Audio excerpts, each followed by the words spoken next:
The bell above Rosie's diner gave a soft jingle as the door swung open, letting in a gust of October wind and a swirl of damp leaves. Inside, warmth returned quickly. Booths, upholstered in red vinyl formica counters, polished to a nostalgic shine, and the scent of fresh apple pie mixing with black coffee. The jukebox hummed gently in the background, playing something slow from another era. At the corner booth, as always, on a Tuesday afternoon, Franklin Hayes sat alone.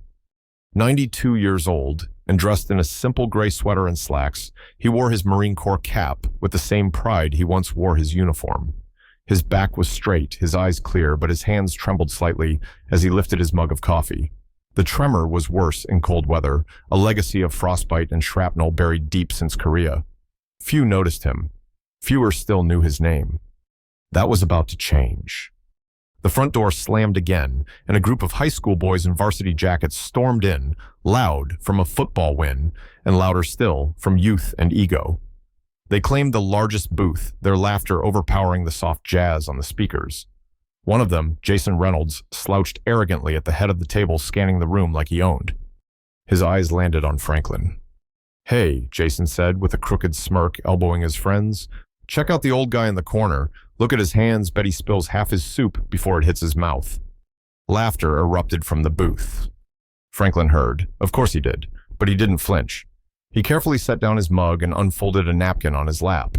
His eyes, calm but distant, stayed fixed on his plate. Jason wasn't finished. "Hey, old man," he called louder. "Did you even have guns in your war, or did you just throw rocks at the enemy?" The diner fell into a sudden hush. Doris, the longtime waitress behind the counter, turned sharply, mouth open in disbelief. Other patrons glanced up, unsure whether to intervene. Still, Franklin didn't rise to the bait. But the universe has its own sense of timing.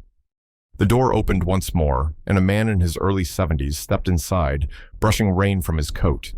He was tall, broad-shouldered, with a quiet authority that followed him like a shadow. His eyes swept the diner, past the stunned silence, past the grinning teenagers, and locked onto the corner booth. His expression shifted. Because Robert Reynolds had just walked in.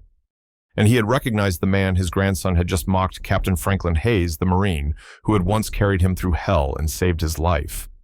What happened next would change all three of their lives. Robert Reynolds stood just inside the doorway, rain still dripping from his coat sleeves, his eyes locked on the corner booth. "Captain Hayes," he said softly, disbelief and recognition crossing his face all at once. Franklin Hayes looked up slowly. His eyes squinted for just a moment, studying the man's face. Then the years fell away. Sergeant Reynolds Franklin said, his voice steady, etched with quiet surprise. "It's been a long time." Jason froze. His head snapped between his grandfather and the man he had just mocked. He looked at Franklin again, this time not as a target for his jokes, but as someone his grandfather, the man he respected most, was now addressing with military reverence. Robert squared his shoulders, the years of civilian life falling away like old dust. He crossed the diner in 3 brisk steps, and in front of the whole room stood at attention. "Captain Franklin Hayes, sir. Fox Company, Chosen Reservoir, reporting as ordered." A wave of murmurs swept the diner. The teenagers fell silent, the joking drained from their faces. Doris behind the counter stopped mid-pour the coffee in her pot, forgotten. Everyone in that room could feel that something important had just unfolded before them, and none dared interrupt. Franklin stood with effort, leaning slightly on the table for support. "At ease, Sergeant," he said with a faint smile. "You made it." Robert stepped forward and shook his hand firmly, reverently. "You saved my life. I never forgot." Jason's voice, tentative, now broke the silence. "Grandpa, you know him?" Robert turned slowly toward his grandson, his jaw tight. "Know him," he echoed, voice sharp and low. "Jason, you didn't just insult an old man, you mocked a war hero, a man who carried me 3 miles on his back through enemy fire when I was shot and couldn't walk. When the order came to leave the wounded behind, Captain Hayes refused. He disobeyed the order. He carried me to safety while still commanding his men." Jason took a step back, his face pale. I didn't know." "That's right," Robert snapped. "You didn't know, because you didn't care to know. You saw someone who looked weak, and you decided he was worthless." The sting in Robert's voice hit harder than any physical blow. The entire diner was now silent, the jazz from the jukebox reduced to a ghost of sound in the background. Franklin watched the exchange quietly, his face unreadable. Then he said gently, "He's just a boy, Robert." "No," Robert said, turning back to Franklin, his voice cracking. "He's my grandson, and I've failed him. I thought I'd taught him respect. Clearly I haven't." Jason stood there, shoulders hunched, his usual swagger gone. "I'm sorry," he mumbled, eyes downcast. "Look at him when you apologize," Robert said firmly. Jason looked up, eyes meeting Franklin's. "I'm sorry, sir. What I said was wrong. It was disrespectful. I didn't know who you were, but that doesn't excuse it." Franklin studied him for a moment, then he slowly nodded. "Apology accepted, son. It takes more strength to admit when you're wrong than it does to pretend you're always right." Doris approached, then a fresh coffee pot in her hand. "Captain Hayes, coffee's on the house today," she said softly, "for you and your guests." Franklin gave her a nod. "Thank you, Doris." Robert gestured toward the booth. "Sir, would you allow us to sit with you? I believe Jason still has something to learn." Franklin hesitated only briefly, then motioned to the empty seats across from him. "Of course." They sat. Jason slid into the booth, last clearly uncomfortable but trying. For a long moment, silence hovered between them. Then Robert began to speak not about battles, but about character. About how Franklin wasn't just a brave Marine, but a compassionate leader. About how, in the worst days of Korea days, where the snow turned red and hope was measured in inches, Franklin Hayes had kept them together. Not through speeches or orders, but through actions, through quiet courage and the willingness to shoulder another man's burden when he could barely carry his own. Jason listened, shame slowly transforming into understanding. He looked at Franklin not as a frail old man, but as someone whose trembling hands had once held the lives of men in them. "You led them through that?" he asked finally. "I did what needed to be done," Franklin replied simply. "Any man in my position would have done the same." "No," Robert said. "They wouldn't have. But you did." Jason leaned forward. "Why didn't you ever tell me about this, Grandpa?" Robert smiled faintly. "Some stories are too big for words, son.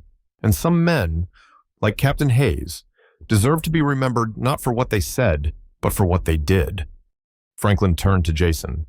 "Your grandfather's right. Respect isn't about medals or titles. It's about how you carry yourself, about what you do when no one's watching." Jason nodded slowly, beginning to grasp the lesson that no classroom, no textbook, and no game had ever taught him. Outside, the wind had died down. Inside, something had changed, something quiet but profound. A bridge had been built between generations. And for Jason Reynolds, the journey toward manhood had just begun. The Veterans Day ceremony was just 2 days away when the call came. Robert answered the phone with a frown, listening silently before muttering, "We're on our way." Jason, seated across the living room, stood the moment he saw his grandfather's face darken. "It's Franklin," Robert said, already grabbing his coat. He fell. Dizzy spell, possibly a stroke. They drove in silence, tension stretching the air tight between them. When they arrived at Franklin Hayes' small bungalow, paramedics were already inside. Franklin lay beside his bed, still dressed in full Marine dress blues medals, aligned perfectly across his chest. His skin was pale, but his eyes were alert. "Fell trying to get dressed," Franklin muttered weakly. "Didn't want to pjudge." Robert knelt beside him. "You need to go to the hospital."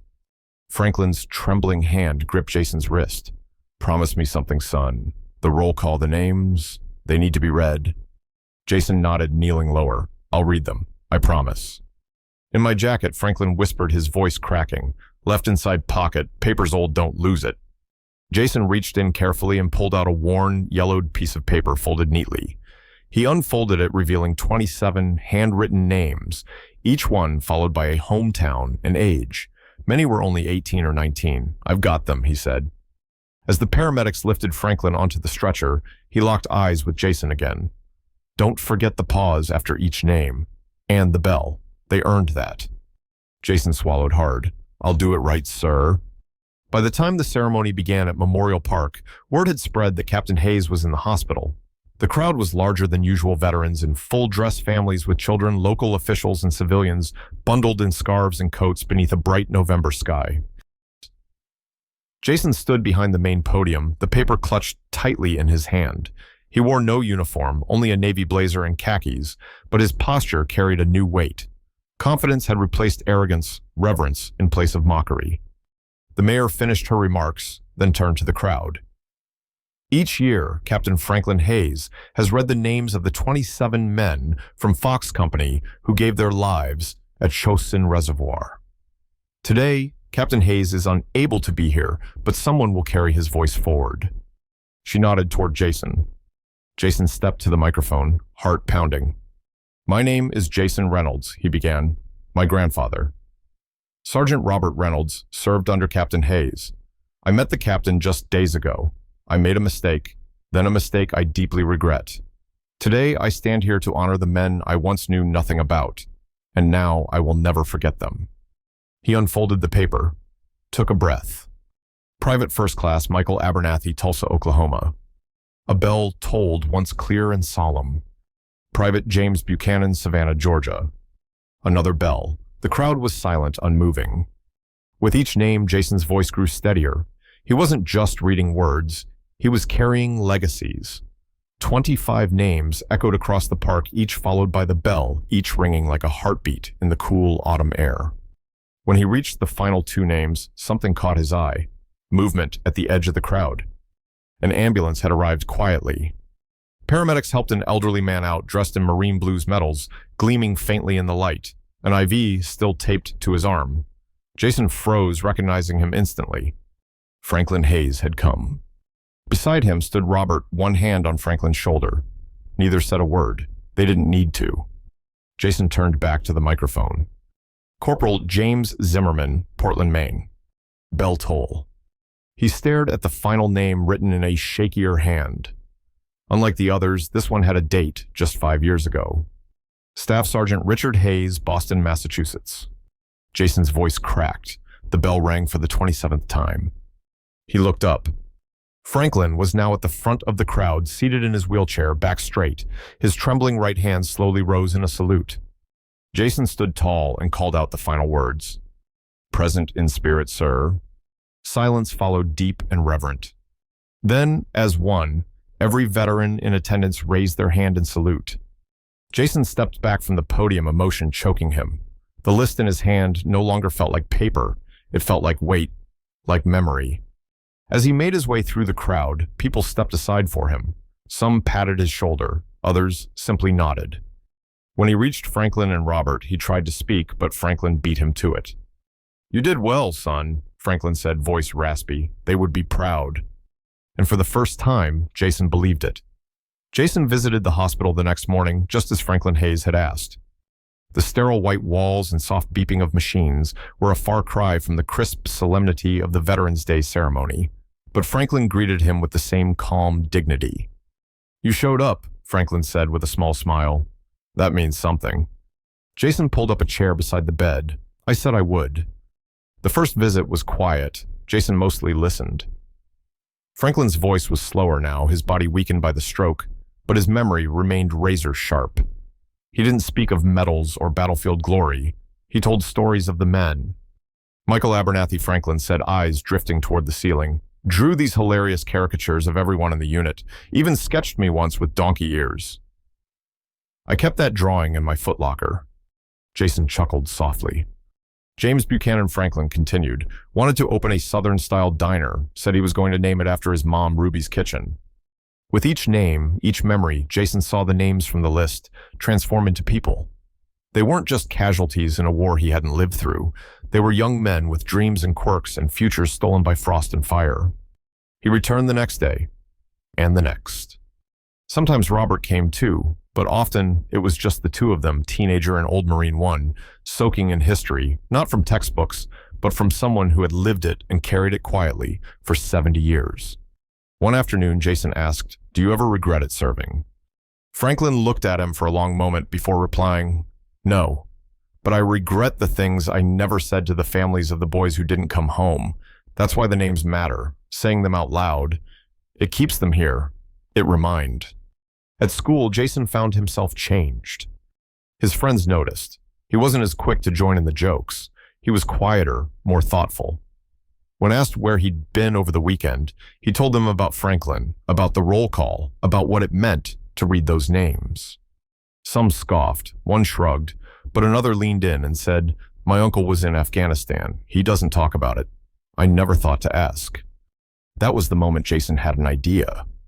By the end of the week, he'd drafted a proposal and brought it to his principal, a student-led club connecting high schoolers with local veterans. The idea was simple: meet, regularly share stories, learn from each other. He called it Bridging the Silence.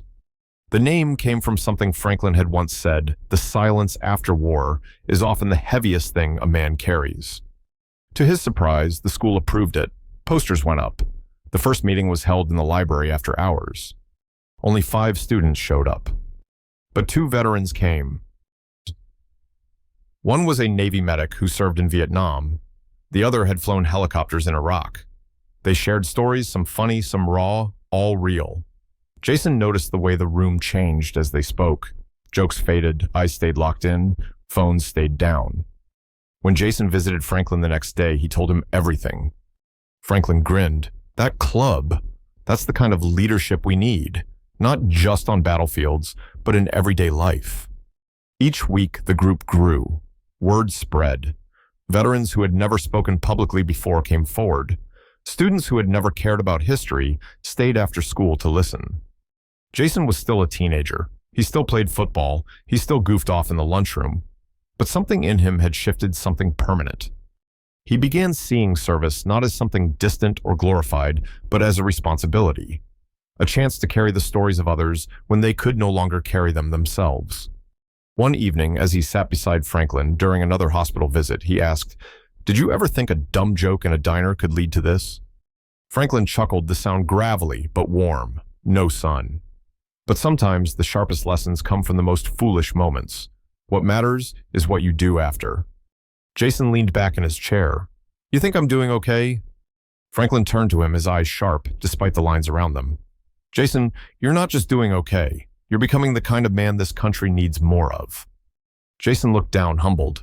"I'm just trying to make up for what I said." "No, Franklin said you're doing more than that. You're making it matter."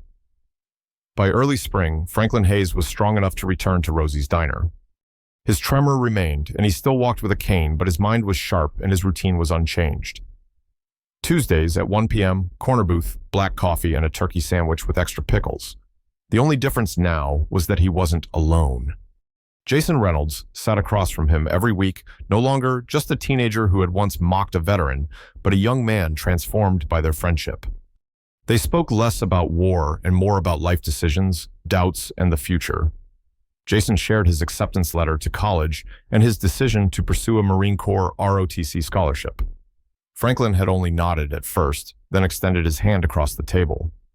"You won't be following in my footsteps," he said. "You'll be making your own. That's what service is." By June, the high school graduation gymnasium buzzed with celebration. Families filled the bleachers, balloons swayed, and cameras flashed. Franklin sat between Robert Reynolds and Jason's mother, dressed sharply in his Marine Corps cap and blazer, his medals catching the light. When Jason received his diploma, he walked past the cheering crowd and approached the row where Franklin sat. Without hesitation, Jason halted before him, heels together, and rendered a sharp, practiced salute. Franklin slowly rose, despite the ache in his knees, and returned the salute with a hand that trembled, not from weakness, but from emotion. "Thank you, sir," Jason said softly, "for teaching me that true respect isn't about age. It's about recognizing the quiet strength of sacrifice, the courage of service, and the dignity of a life lived for others." Franklin's eyes misted, but his voice held steady. "You're ready, and they'd all be proud of you." Later that evening, Jason sat alone, the ceremony behind him, the future ahead. He pulled the folded list of 27 names from his wallet, a promise still kept. He knew he'd carry their legacy into every step of his journey. Sometimes the most important lessons don't come from classrooms or books. They come from people we overlook. Franklin Hayes didn't just serve his country, he transformed a life through quiet strength and living history. In a world quick to forget, one young man chose to remember. And in doing so, he found his purpose. If this story moved, you share it with someone who needs to hear it. Leave a comment below.